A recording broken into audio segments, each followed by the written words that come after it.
Hello TYBA. आपण कालपर्यंत एकनाथ पंचक ह्याच्यामधले 4 कवी पाहिलेले आहेत. पंचक म्हणजे 5, एकूण 5 कवींचा हा गट आहे. त्याच्यामध्ये 5वा जो आहे तो विठा रेणुकानंदन, शके 1500च्या सुमारे त्यांचं कालखंड सांगितला जातो.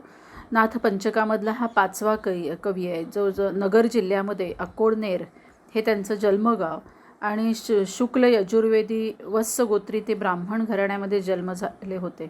त्यांच्या घराण्यामध्ये रेणुकेची उपासना परंपरेने रूढ होती आणि या संस्काराने ते देवीचे उपासक झालेले होते. आणि दर्शनासाठी तू माहूरला ये असा देवीने त्यांना दृष्टांत दिलेला होता. रेणुका देवीच्या मंदिरात त्यांना देवीचा साक्षात्कार झाला आणि लग्नानंतर पत्नीसह ते गोलट गावी राहू लागले. लक्षात. त्यामुळे विठा रेणुकानंदन सोन ठाणे गोलट गावकर हे त्यांचं नाव जे आहे ना ते रूढ झालं, लोक त्यांना ओळखायला लागले. त्यांनी सीता स्वयंवर लिहिलेलं असून आणि अधिक पदांमधून राममहिमा गायलेला आहे. 10 ते 12 अभंग त्यांच्या नावावर आहेत, पदे आहेत, 20 कडव्यांचा एक धावा आहे म्हणजे परमेश्वराला केलेली विनंती, आणि 21 कडव्याचं एक उत्तर नामक एक प्रकरण, एवढीच त्यांची रचना आहे. पण एकूण सर्वोच्च परमार्थिक अनुभव त्यांच्या कवितेतून आपल्याला व्यक्त झालेला दिसतो. अशा पद्धतीने हे जे 5 कवी आहेत ह्यांना एकनाथ पंचक असं म्हटलं जातं. लक्षात. एकनाथांना गुरु मानून त्यांच्या रचना ज्या आहेत त्या त्यांनी केलेल्या दिसून येतात. इथे वास्तवात एकनाथांच्या संदर्भातलं सगळे महत्त्वाचे ग्रंथ जे आहेत ते आपले पूर्ण झालेले आहेत. पण एक असं एकनाथांच्या अभंगवाणीचं जरा वैशिष्ट्यपूर्ण असा भाग आहे. म्हणून जर आपण पुन्हा एकनाथांच्या अभंगसृष्टीची वैविधता म्हणजे विविधता, किती विविधतेने ते नटलेले आहेत.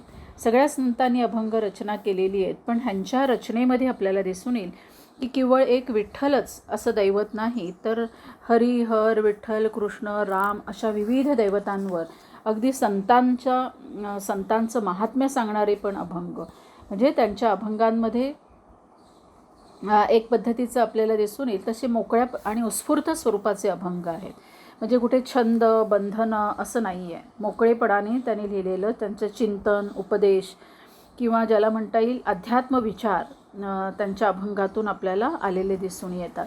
त्यांच्या अभंगवाणीमध्ये सगळ्यात म्हणजे भक्तिभाव आपल्याला दिसून येतो आणि ग्रामीण जीवन जे आहे त्या ग्रामीण जीवनाला स्पर्श करणारे म्हणजे एकूणच अभंगामध्ये सांस्कृतिक संदर्भ येतात. ईश्वरप्राप्तीचं साधन, ईश्वराचं भजन, ईश्वराची उपासना, ईश्वराची आळवणी या अंगाने त्यांनी अभंगाची काय केलेली आहे, अगदी आत्मसाक्षात्काराचं म्हणजे मोक्ष सुखाला, मुक्तिसुखाला झालेला जो आनंद आहे मुक्तिसुखाचा, अगदी तोपर्यंत अशा पायरीने वरची उच्च टोक गाठणाऱ्या अशा अभंगाच्या मध्ये जर आपण त्याच्या जर रचना केल्या तर प्रकार केले तर आपल्याला दिसून येईल. आता असं म्हटलं जातं की संपूर्ण अभंगाच्या मुळाशी कोणतं वैशिष्ट्य आहे त्यांच्या अभंगाचं, तर लोकजागरण करणं, समाज प्रबोधन करणं आणि संस्कृती संगोपन आणि संवर्धन. कारण संस्कृतीचा ठेवा हा परंपरेने जपावा इतक्या तळमळीतून त्यांनी ही अभंगरचना केलेली दिसते. आणि सगळ्याच पद्धतीने आपल्याला दिसेल की सगळ्या मराठी संतांनी जी लोकाभिमुख अशी भूमिका स्वीकारली, अगदी त्यामध्ये ज्ञानेश्वरांपासून एकनाथांपर्यंत, की स्वतःच आत्मोद्धार आहे आणि समाजोद्धार आहे.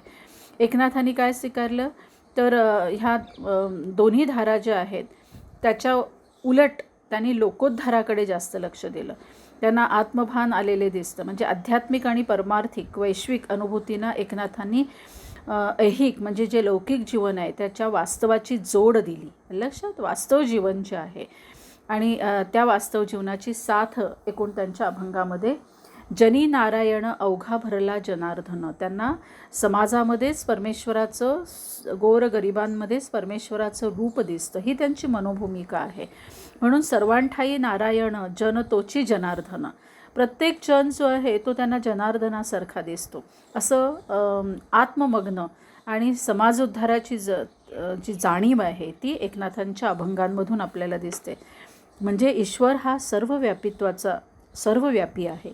माझे मी पण हे नाही, स्वतंत्र नाही, मी बांधील आहे, मी परमेश्वराचा बांधील आहे. अशी ही देही देहपण विषय जाण, आणि एका बाजूला विषयापासून दूर होणं, मोहापासून दूर होणं, हा एक भाग त्यांच्या आपल्या अभंगामध्ये दिसतो. प्रेमभक्ती तर आहेच लक्षात.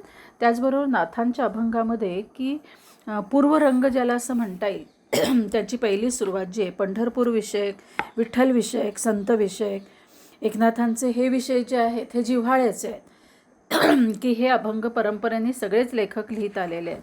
आणि तसे त्यांनीही नामस्मरण, भजन, कीर्तन, आळवणी, दास्य सेवा ही एक ईश्वरप्राप्तीची काय आहे, एक साधना आहे. आणि या भूमिकेतून नाथांच्या अभंगाची निर्मिती आपल्याला दिसून येते. स्थळ महात्म्य पण सांगितले, म्हणजे कसं पंढरपूर वगैरे, पैठण, व्यक्ती महात्म्य सांगितले, भक्ती महात्म्य सांगितले. आता त्यांच्या अभंगांमध्ये बाळक्रीडा ज्या आहेत, म्हणजे श्रीकृष्णाच्या जीवनातील म्हणजे ज्याला आपण म्हणतो कृष्णचरित्र, जसं त्यांनी रामचरित्र सांगितलं, दत्तचरित्र, शिवचरित्र, विठ्ठलचरित्र, हे महत्त्वाचे विषय जे आहेत ते त्यांनी निवडले. आणि हरिहर किंवा विष्णू आणि कृष्ण, विठ्ठल, ह्या तिन्ही दैवतांचं ऐक्य हे जसं ज्ञानेश्वरांनी करायला सुरुवात केली तसं एकनाथांच्या अभंगामध्येही आपल्याला हे दिसून येतं. देवकी एवढंच नाही तर एका बाजूला कृष्णचरित्राच्या दर्शनाला जी सुरुवात होते की देवकीला कशा पद्धतीने त्यांनी दर्शन दिलेलं आहे, कृष्ण जन्म, कृष्णाची शैशव अवस्था, कृष्णाचं बाल्य, कृष्णाच्या खोड्या, कृष्णाचे खेळ, कृष्णाचे सर्व सवंगडी आणि कृष्णाविषयी गवळणींची गाऱ्हाणी जी यशोदेला सांगितली जाते. मग यशोदा राधा ह्यांचा संवाद, राधाविलास, आणि वेड लावणाऱ्या ह्या गवळणी, देहावस्था, कृष्णमुरलीचा प्रभाव कसा पडतो, कंसवध, कृष्णगौरव, असे हे सगळे विषय धरून जवळजवळ 400च्या जवळ नाथांची ह्या विषयाला धरून अभंग रचना होते.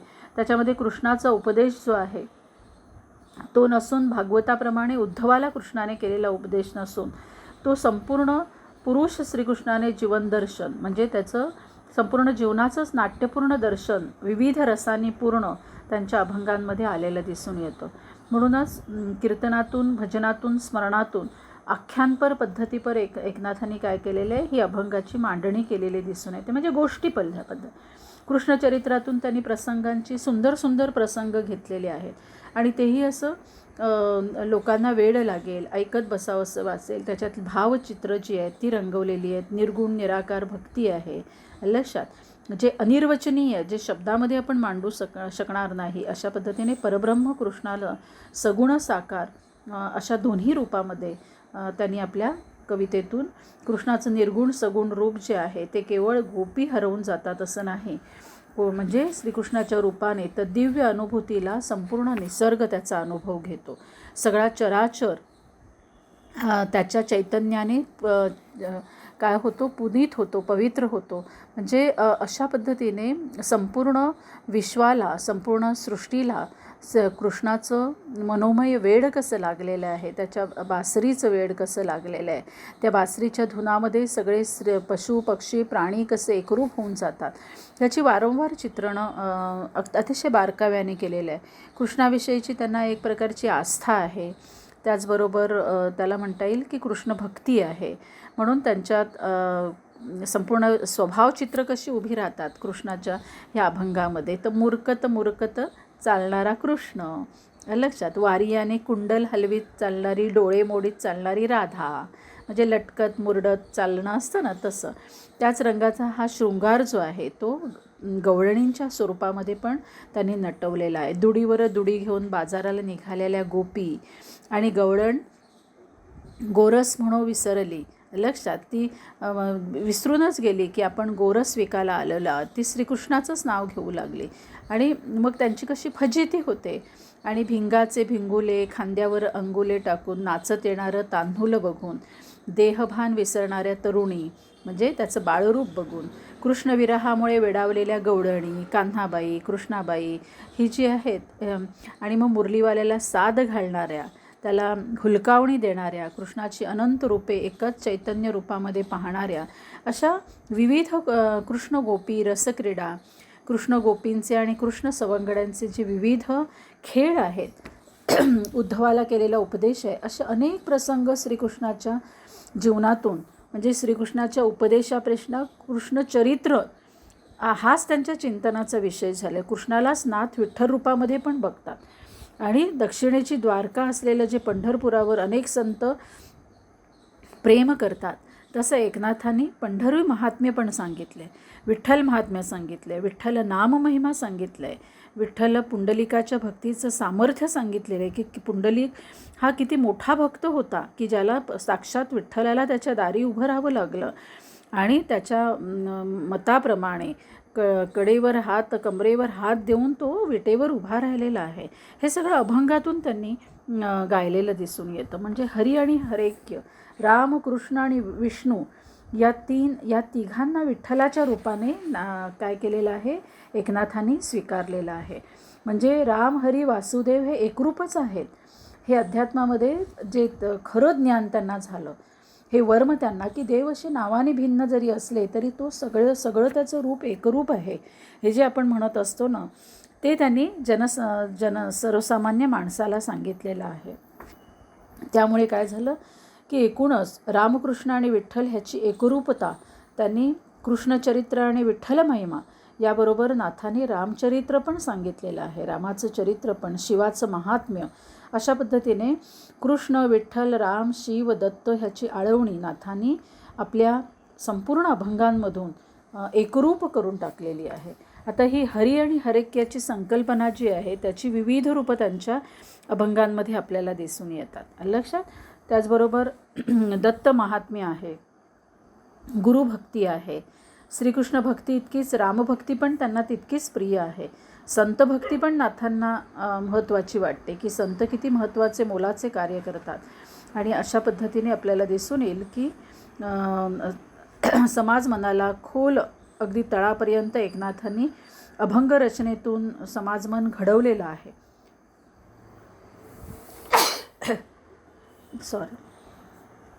सगुण भक्तीचा आधार जो आहे तो एकनाथांच्या अभंगांनी समाजाला दिलेला आहे. आणि राम किंवा कृष्ण जे खेळ खेळतो किंवा ज्या सवंगड्यांमध्ये रमतो ते खेळ सवंगडी त्यांनी काय केलेलं आहे, त्यांच्या काळातल्या खेळांची उदाहरणं दिलेली आहेत. त्यांच्या काळामध्ये जे खेळ खेळले जात होते, आता ते खेळ कुठचे आहेत ते आपल्याला त्याची अभंगामधून नाव येतात. फुगडी आहे, भोवरा आहे, हुतुतू, लपंडाव, हमामा, हे जे मुलांचे खेळ आहेत ते नाथांच्या अभंगांमधून ते ईश्वराचे खेळ झालेले आहेत, लक्षात. त्याला दैवी पण आलेलं आहे. म्हणजे साक्षात श्रीकृष्ण ते खेळ खेळताना आपल्याला त्यांनी दाखवलेलं आहे. त्याचबरोबर विठाई, कृष्णाई, दत्ताई असे नाथांनी ईश्वराला आईचं रूप दिलेलं आहे. आपण म्हणतो ना विठोबा, तर नाही, ते विठाई, कृष्णाला कृष्णाई आई, त्याच्यात आईचं भक्तिमय रूप जे आहे ते दैवताला, ह्या आपल्या प्रिय दैवताला त्यांनी आईरूप दिलेलं आहे. त्यामुळे हेही महत्त्वाचं दिसतं. आणि एवढंच नाही तर अनेक वेळेला असं होतं त्यांचे अभंग जे आहेत ना ते गाण्यासारखे, ते गीतासारखे होतात. ते गायले जावेत, ते गाण्याचा नाद, त्याच्यात ताल येतो, अशा पद्धतीची त्यांची रचना होऊन जाते. कारण त्याच्यामध्ये एक पद्धतीचं वात्सल्य, प्रेम, गीतातली पदमयता, हे सगळे गुणधर्म त्यांच्या लेखनामध्ये आपल्याला दिसून येतात.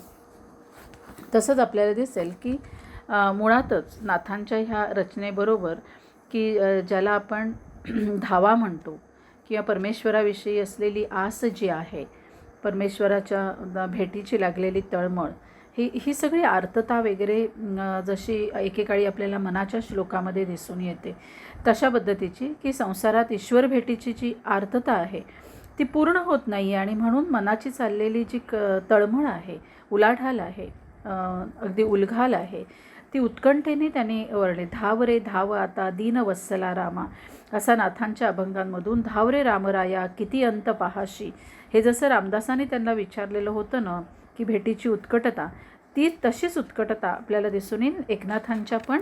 आणि इथे कारुण्य, एक प्रकारे करुण रस, दुःख, विरह, परमेश्वराचा विरह व्यक्त झालेला आपल्याला दिसून येतो. त्याचबरोबर साक्षात्काराचा आनंदी आनंद की एकदाच आपल्याला परमेश्वर भेटला, हा मुरारी रूपात परमेश्वर जो आहे तो विठ्ठल मुरारी रूपामध्ये आपल्याला दिसला. आणि मग आपल्याला जो परमानंद झाला, जो आनंदाचा सोहळा झाला, जो आपण उपभोगता आपल्याला जी तृप्ती होते त्यातून, त्या आनंदातून जो काही एक तृप्तीचा आनंद मिळतो. उघडाची दिसे सर्वा ठाई विठ्ठलाचे उघडेपण, शरीर मिलनाची आस ही एकरूपता ताजी. विटेवरी दिसे स्वानंदाचा गाभा, श्रीमुखाची शोभा काय वानू, कटी पितांबर तुळशीचे हार, उभा सर्वेश्वर भक्तिकाचा. म्हणजे ईश्वराने जाणलेली सगुण निर्गुण रूपं जी आहेत ती एकनाथाने अतिशय संवेदनशील पद्धतीने शब्दचित्र जी आहेत ती देवदेवतांची असो, आत्मसाक्षात्काराची भावचित्र त्यांनी आपल्या अभंगांमध्ये वर्णन केलेली आहेत. म्हणजे ईश्वर भेटीची जी आर्तता आहे, ती तीव्रता आहे, त्यातील करुण भावना त्यांच्या अभंगातून व्यक्त झालेली दिसून येते. आणि हा आत्मसाक्षात्कार रूपी आणि आत्मसुखार्थ आनंदाचा जो भाग आहे, म्हणजे आनंद ईश्वर भेटीचा जो आहे, दर्शन सुखाचा आनंद आहे, तो त्यांच्या अभंगातून अशा पद्धतीचे काही जे अभंग आहेत की त्या अभंगांमध्ये परमेश्वराला भेटल्याने नेत्रसुखाचा आनंद सोहळा झाला, माझे डोळे जे आहेत तुझी वाट पाहत होते आणि तुझी मला भेट झाली. साक्षात पौर्णिमा जी आहे ती पौर्णिमा माझ्या दृष्टीने की पौर्णिमाच माझ्यासमोर साक्षात उभी राहिलेली आहे. तर ईश्वर साक्षात्काराची वर्णनं, हरीचे पाहता श्रीमुख, सुखावले मन नित्य नवा हर्ष, परमप्रिय ओ श्रीहरी, ध्याता ध्याता ध्येय तो सर्वहारी. आणि चराचरामध्ये घनदाट होऊन श्रीहरी ओतप्रोत भरलेला आहे, ओतप्रोत सर्व ठाई ठाई आणि सर्व हरिमय होऊन गेलेला आहे. आता ही भावना ज्ञानेश्वरांनी पण व्यक्त केले, नामदेवांनी पण व्यक्त केले. सावळे कोवळे ढवळे ना पिवळे असे हरिरूप रंगारंगा वेगळे पंढरीला प्रस्थापित झालेले जे आहे ते बघून मन कसं चकोर आणि तृप्त झालेलं आहे, हे माये असं नाथांनी आपल्या अभंगातून पण सांगितलेलं आहे. त्यामुळे ही ओढ जी आहे नाथांची परमेश्वरविषयी ती अत्यंत जिव्हाळ्याने किंवा विठ्ठलाचं आनंदरूप पाहिल्यानंतर झालेला जो सुवर्णमय आनंद आहे त्याचं वर्णन.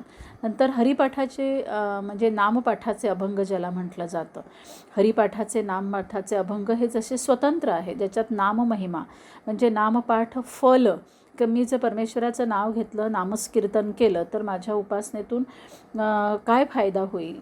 तर ही जी सगुण आणि निर्गुण उपासना आहे त्याचं चिंतन त्यांच्या अभंगातून त्यांनी केलेलं दिसतं. त्यांच्या अभंगातून त्यांनी जी स्वीकारलेली जीवनदृष्टी आहे ती आहे भक्ताच्या भूमिकेतून जगात सुखी होऊन जगाला निवांत करायचं आहे, जगाला सुखी करायचं आहे. जे अज्ञानी माणसं आहेत त्यांना चांगला मार्ग दाखवायचा आहे आणि त्यांना हरी कसा ओळखावा, जगामध्ये संसारामध्ये धनधान्यात तो कसा लपलेला आहे, हरी बोला देता हरी बोला घेता असे तुम्ही करा, नाहीतर मनुष्य जन्म वाया जाईल. म्हणजे देता घेता बसता उठता तुम्ही फक्त परमेश्वराचंच गुणगान करा, नाहीतर आपलं आयुष्य जे आहे हे असंच जाईल. म्हणजे नाम उपासना जी आहे ही भक्तीची सुलभ उपासना आहे. म्हणजे कुठेही तुम्ही असलात तरी त्याचं नामस्मरण जे आहे ते तुम्ही केलं पाहिजे, हे हरिपाठामधून त्यांनी सांगितलेलं आहे. हरिपाठाबरोबर नामपाठाचीही आठवण एकनाथांनी ठेवलेली आहे.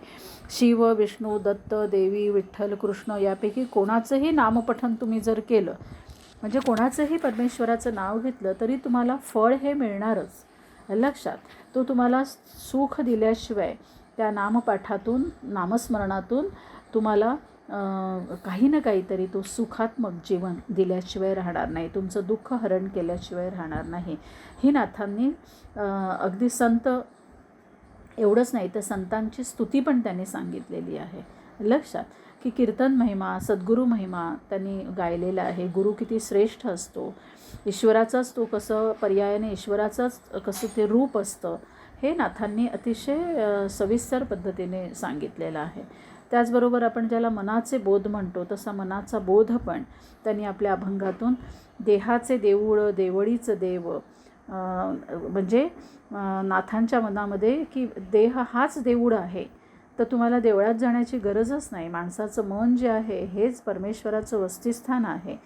पहा किती लोक ज्या विरुद्ध दिशेने आज वागताना दिसतात, पण नाथांनी संसारामध्ये राहून पण प्रपंच साधून परमार्थ पण कसा करता येईल म्हणजे नामस्मरणाने कशा पद्धतीने आपल्याला परमेश्वराशी बांधलं जाता येईल. त्याला संन्यास घेऊन संसार वगैरे त्याग करण्याची काही गरज नाही. ते ईश्वर चिंतनाचं एकरूप होणं, एकाग्र होणं, भजन कीर्तन केलं तर परमेश्वर कसा साध्य होतो ते असा बोध पण त्यांनी आपल्या अभंगातून केलेला आहे. म्हणजे एका बाजूला मनास बोध करावा तसा साध्या सोप्या भाषेमधून संत कृपा होताना ईश्वर कृपा दूर नाही असं ते म्हणतात. म्हणजे एकदा संत कृपा झाली तर ईश्वर काही दूर जाणार नाही, तो तुमच्या जवळच आलेला आहे हे समजा. आणि अशा पद्धतीने मन रामी रंगले अवघे मनची राम झाले, सभाय अभ्यंकरी अवघे रामरूप कोंदले. म्हणजे मला चैतन्य सर्व ठिकाणी सगळ्या विश्वामध्ये आदी आणि अंत, या जगाच्या आदी आणि अंतामध्ये मला राम भरून राहिलेला दिसून येतो. ही जी प्रतीती आहे ह्याचा प्रसार आणि प्रचार नाथांनी अभंगातून केलेला आहे. म्हणजे आत्मउद्धाराबरोबर समाज उद्धार आणि आत्मबोधाबरोबर लोकबोध, लोकांनाही बोध, हे नाथांच्या लेखनाचं, कवितेचं, त्यांच्या वाणीचं महत्त्वाचं हे वैशिष्ट्य सांगितलं जातं. म्हणूनच त्यांना आपल्याला दिसून येईल की त्यांना लोकशिक्षकाची जी आहे, समाज प्रबोधकाची जी पद दिलेलं आहे त्याचं कारणच हे आहे. जनार्दन एकनाथ खांब दिला भागवत, असा भगवत भक्तीचा खांब जो आहे, भक्तिमयता, भक्ती ही कशी असावी त्याचं संपूर्ण चित्रण, जी नवविधा भक्तीतील नामस्मरण, कीर्तन, भजन आणि सेवा यांच्या साह्याने त्यांनी भक्ती कशी रूढ केली आणि जी बंधनातून सोपस्कारातून त्यांनी कशी मोकळी केली, त्यांच्या अभंगामध्ये हा सगळा विचार त्यांनी मांडलेला आहे. म्हणून त्यांची अभंगसृष्टी जी आहे ती लोकजीवनाला उपदेश करणारी आहे. आणि एवढंच नाही, ते ईश्वरप्राप्तीचा साधा आणि सुलभ मार्ग उपासनेद्वारे सर्वसामान्य जनांना त्यांनी आपल्या अभंगातून सांगितलेला आहे. आणि अशा पद्धतीने संपूर्ण भक्तिमूलक आणि आत्मोद्धारक अशी भूमिका, एवढंच नाही तर धर्म जाणीवेचं व्यवस्थापन त्यांनी त्या काळात केलं. समाज प्रबोधनाची जी तळमळ आहे ती तळमळ त्यांच्या लेखनातून सगळ्या संतांमधून ती आपल्याला दिसून येते. पण ज्या काळामध्ये मुस्लिम सत्ताचं आक्रमण सुरू होतं आणि हिंदूंना बाटवून त्यांना मुस्लिम करण्याचे प्रयत्न केले जात होते, त्या काळामध्ये आपली धर्मभावना प्रभावी ठेवण्याचं कार्य जे आहे ते कार्य एक लोकशिक्षकाच्या रूपाने त्यांनी केलेलं दिसून येतं. आणि अशा पद्धतीने आपल्याला दिसून येईल की नाथांची एकूणच सगळी वाङ्मयीन रचना ही वैशिष्ट्यपूर्ण आहेच, पण त्यामध्ये त्यांच्या अभंगाचे हे काही स्वतंत्र विशेष आपल्याला दिसून येतात. आणि अशा पद्धतीने आपल्याला दिसून येईल की नाथांच्या अभंगांमध्ये एकाच बरोबर समाजाबरोबर भजन, कीर्तन आणि विश्वात्मक ईश्वराचं दर्शन त्यांनी, जसं ज्ञानेश्वरांपासून सगळे संत करतात तसं त्यांनीही आपल्या ग्रंथामधून, अभंगांमधून भक्तिमूलक प्रेरणा जी आहे आणि आत्मोद्धाराची, बहुजन समाजाला भक्तिप्रवण करण्याची आस त्यांच्या ह्या संपूर्ण अभंग रचनेतून आपल्याला दिसून येते. हे त्यांचं मोलाचं कार्य आहे. लक्षात थांबूया आपण इथे.